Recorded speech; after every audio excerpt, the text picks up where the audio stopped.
ਆ ਜਾਓ ਜੀ, ਅੱਗੇ ਆ ਜਾਓ। ਇਹ ਲਾ ਜਦੋਂ ਮੈਂ ਕੀਤਾ ਤੇ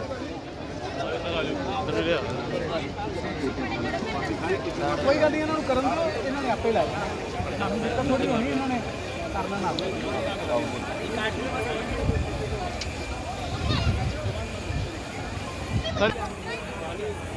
एक भाई साहब सारी कर लिए।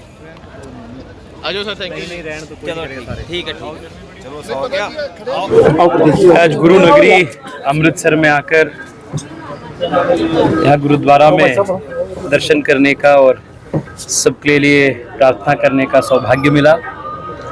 मैं बचपन में भी 2-3 बार यहाँ आया था। कॉलेज में जब था तब भी एक बार यहाँ आने का मौका मिला था।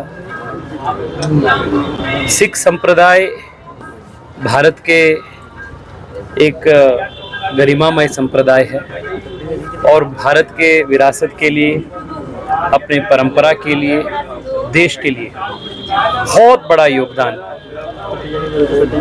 सिख संप्रदाय के लोगों से ने पंजाबी लोगों से देश के लिए बहुत बड़ा सेवा हुआ है। आज यहाँ आकर माथा टेक कर दर्शन करने का सौभाग्य मिला है, बहुत अच्छा लगा। तेजस्वी जी, कैसे देखते हैं पंजाब में पहली जून को चुनाव होने जा रहे हैं, आप भी चुनाव प्रचार करने के लिए यहाँ पहुँचे हैं, तो कैसी रणनीति रहेगी चुनाव प्रचार को लेकर?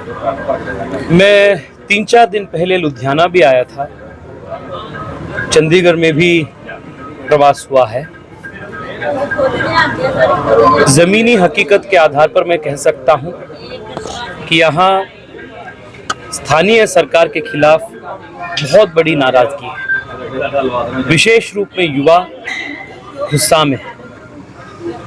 युवाओं को जिस प्रकार से अवसर मिलना चाहिए वो यहाँ नहीं मिल रहा है। आम आदमी पार्टी के सरकार सत्ता में आने के बाद इन्वेस्टमेंट्स कम हो चुके हैं। 80% यहाँ के इन्वेस्टमेंट कम हो चुके हैं। वापस यहाँ एक्सटॉर्शन करने का, गैंगस्टर का कल्चर शुरू हो चुका है। वो अमृतसर हो, लुधियाना हो, छोटे मोटे बिजनेसमैन को फिरौती करना, उनसे एक्सटॉर्ट करना, ये वापस चालू हो चुके हैं। ड्रग माफिया चरम स्थिति पे है। सरकार भ्रष्टाचार में डूबे हैं और हम जहां देखते हैं वहां पूरे प्रदेश में बड़े बड़े होर्डिंग्स में सिर्फ इमिग्रेशन का ही हम एडवर्टाइजमेंट देखते हैं। इसका मतलब यह है कि यहाँ स्थानीय लेवल पे, लोकल लेवल पे युवाओं को जितना रोजगार मिलना चाहिए, जितना अवसर मिलना चाहिए, वो नहीं मिल रहा है। इसलिए यहाँ से युवा बाहर जाने का, यहाँ से पलायन करने का मजबूरी सामना कर रहे हैं। This is the state of affairs. किसानों की तरफ से आज भी बीजेपी के तरनजीत संधू के घर के गिराव किया गया है, कैसे देखते हैं पंजाब में बीजेपी का विरोध किया जा रहा है किसानों? भाई साहब, आप जब फैक्ट्स के साथ इसको कंपेयर करते हैं, वो किसानों के मुद्दा हो या सिख समुदाय से जुड़े मुद्दा हो, पिछले 10 साल में नरेंद्र मोदी जी ने अपने किसानों के लिए और विशेष रूप में पंजाब के लिए और सिख के लिए जितने किए हैं, वो मैं मानता हूँ पिछले 70 साल के इतिहास में कोई प्रधानमंत्री इतना काम नहीं किए हैं। आज देश में सबसे ज़्यादा एमएसपी है और एमएसपी के अंदर हिस्टोरिक, ऐतिहासिक कलेक्शन आज पूरे देश में हो रहा है।